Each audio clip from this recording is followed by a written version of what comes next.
Hello दोस्तों, एक ज़माना था जब 10,000 के फ़ोन में भी अच्छा गेमिंग हो जाया करता था।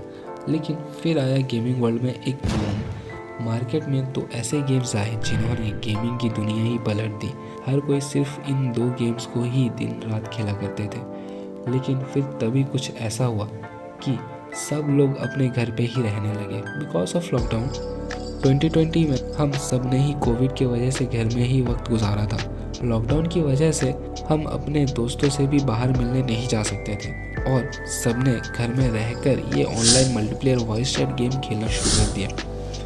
अब आप लोग सोच रहे होंगे कि इन सब की वजह से मोबाइल फ़ोन्स की प्राइसेस बढ़ने में क्या लिंक है वो कैसे मैं बताता हूँ। आप बस मेरी वीडियो में इसी तरह बने रहिए। तो 2020 में जब लॉकडाउन आया था तब मोबाइल गेमिंग इंडस्ट्री और एआई इंडस्ट्री मिलकर बहुत ग्रो हो रहे थे। पर गेमिंग इंडस्ट्री पहले से ही ग्रो हो गया हुआ था। पर जब लॉकडाउन आया तो गेमिंग इंडस्ट्री में मानो जैसे एक बूम आ गया और ये बूम इंडिया में मोबाइल ब्रांड्स के लिए मानो जैसे एक वरदान साबित हुआ।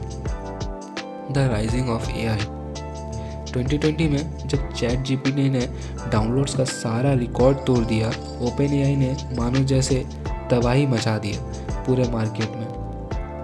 हम लोगों ने चैट जीपीटी को अपना हर एक सवाल और हर एक नीड के लिए यूज़ किया और रातों रात चैट जीपीटी ने दुनिया का फास्टेस्ट डाउनलोड ऐप होने का टैग जीत लिया, जिसने सिर्फ 5 दिन में 1 मिलियन डाउनलोड्स कंप्लीट कर लिया। कंपेयर के लिए बताता हूँ, नेटफ्लिक्स इतनी बड़ी स्ट्रीमिंग प्लेटफॉर्म को भी 1 मिलियन डाउनलोड्स होने में कम से कम 3.5 साल लगे थे। अब आप लोग सोच रहे होंगे कि इन सभी चीज़ों में मोबाइल फ़ोन्स की प्राइस बढ़ने में क्या लिंक है। तो आप लोगों ने वीडियो में अब तक जितना कुछ देखा वो लॉकडाउन से लेकर 2023 के शुरुआत तक था।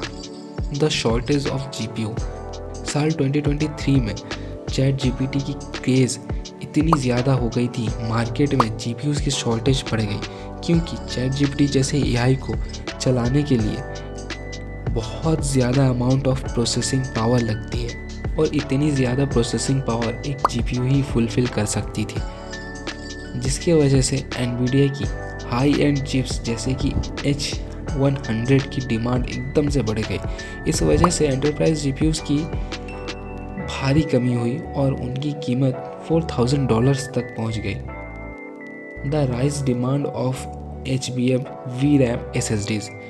साल 2025 जब इन एआई कंपनीज़ को अपने एआई मॉडल्स को और एडवांस करने के लिए और ज़्यादा अमाउंट में HBM VRAM और SSDs की ज़रूरत पड़ने लगी तो रैम बनाने वाली कंपनीज़ को भारी मात्रा में ऑर्डर देने लगी। रैम कंपनीज़ एआई कंपनीज़ को रैम बेचने से ज़्यादा प्रॉफिट मिलती है, तो इन्होंने नॉर्मल कंज्यूमर मार्केट में रैम बेचने से ही इनकार कर दिया।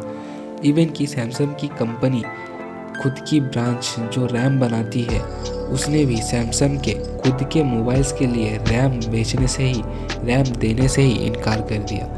हाल इतना बुरा है कि इन कुछ महीनों में 20 से 40% तक प्राइस और बढ़ने वाली है। The chances of market gets normal. तो मार्केट कब नॉर्मल होगी? ये सवाल का जवाब देना बड़ा मुश्किल है क्योंकि एआई की इस रेस में कोई भी कंपनी पीछे नहीं रहनी चाहती है। चैट जीपीटी जब लॉन्च हुआ था तो गूगल ने कोड रेड अलर्ट कर दिया था, तो ये कह पाना कि इनकी प्राइसेस कब घटेगी बहुत मुश्किल है। The conclusion.